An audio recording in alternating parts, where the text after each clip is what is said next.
La santé mentale d'Abdelmadjid Tebboune interpelle sérieusement. Vendredi, il a encore une fois fourni toutes les preuves que le régime d'Alger évolue dans un monde parallèle. Il a affirmé, publiquement, que Madrid a été contrainte, à cause de la perte de 7 milliards de dollars par an d'exportation vers l'Algérie, de revenir sur son soutien à la marocanité du Sahara. L'Espagne avait commis une erreur, et aujourd'hui, elle l'a réparée.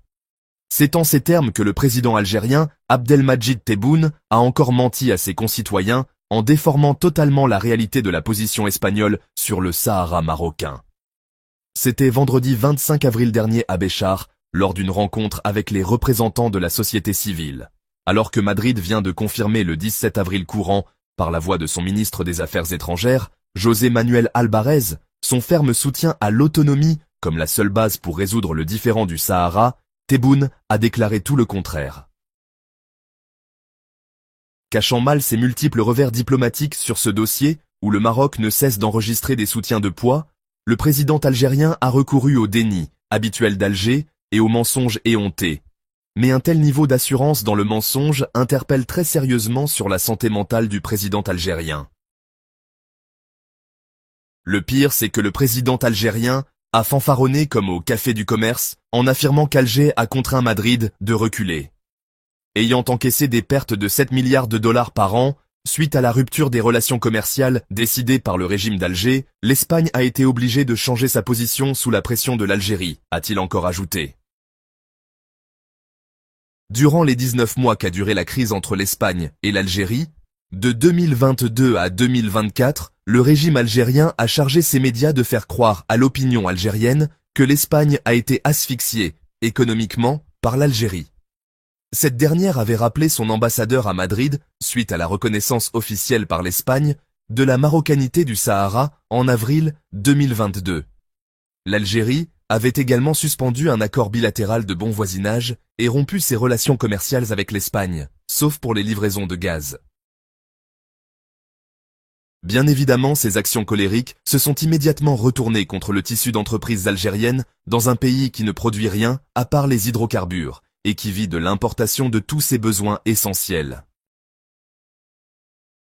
Pour sortir de l'asphyxie dans laquelle il s'est empêtré et qui a frappé de plein fouet les intérêts économiques des clans des généraux, le régime algérien a saisi au bon la première occasion pour rétablir rapidement, même si c'est en catimini au début, tous les liens commerciaux d'antan avec l'Espagne. Il a ainsi mis à profit l'occasion d'une déclaration diplomatique de Pedro Sánchez, chef du gouvernement espagnol, pour en faire un changement qui serait favorable à l'Algérie sur le dossier du Sahara. Or, Pedro Sánchez, en assistant en septembre dernier à l'Assemblée générale annuelle de l'Organisation des Nations Unies, a affirmé soutenir cette dernière dans ses efforts visant à trouver une solution politique aux différends créés autour du dossier du Sahara. Présent à cette session de l'Assemblée générale de l'ONU, Tebboune, qui s'y est illustré par son désormais mensonge planétaire, selon lequel son pays va dessaler quotidiennement 1,3 milliard de mètres cubes d'eau de mer, a aussitôt décrété le rétablissement des relations avec l'Espagne, en donnant aux propos diplomatiques de Sánchez une fausse interprétation. En plus d'attirer l'attention sur la santé mentale du président algérien, ces déclarations très peu diplomatiques risquent de provoquer une crise avec l'Espagne, à moins que les responsables espagnols ne considèrent l'Algérie pour ce qu'elle est, un pays dirigé par une bande de fous furieux. Le Maroc s'est illustré sur la scène internationale de la gastronomie à travers un record Guinness grâce à l'exploit remarquable du chef pâtissier Youssef El Ghatou. En effet, l'artisan marocain a inscrit son nom dans le livre des records, en réalisant un fraisier monumental de 1,2 tonnes en seulement 24 heures, lors du prestigieux Salon Syrah à Lyon, une performance qui témoigne de l'excellence pâtissière marocaine. Ce défi colossal, officiellement homologué par les juges du Guinness World Records présents sur place, a mobilisé une équipe composée de professionnels marocains et de figures emblématiques de la gastronomie française.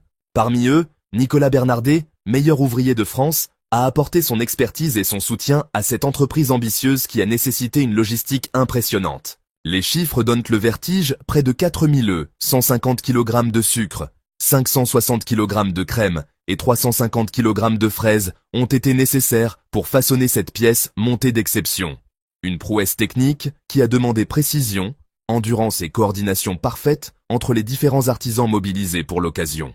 Représenter la créativité marocaine sur la scène internationale est une immense fierté, a confié Youssef El Ghatou dans un entretien accordé à nos confrères de la MAPE. Le chef pâtissier a souligné que cette réussite illustre le savoir-faire et la passion des pâtissiers marocains, mettant ainsi en lumière le patrimoine culinaire du royaume chérifien. La dimension solidaire n'a pas été oubliée lors de cet événement.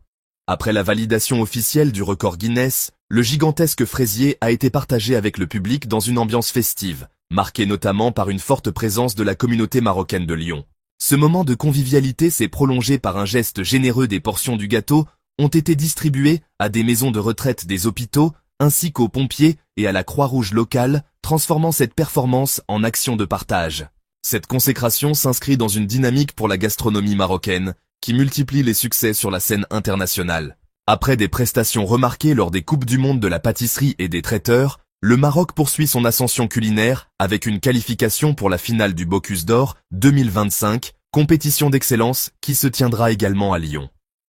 L'équipe marocaine de gastronomie nourrit désormais de grandes ambitions pour cette épreuve, considérée comme l'une des plus prestigieuses au monde dans le domaine de la haute cuisine. Ce record Guinness apparaît ainsi comme un nouveau jalon dans la reconnaissance internationale du savoir-faire culinaire du Maroc, mêlant tradition et innovation.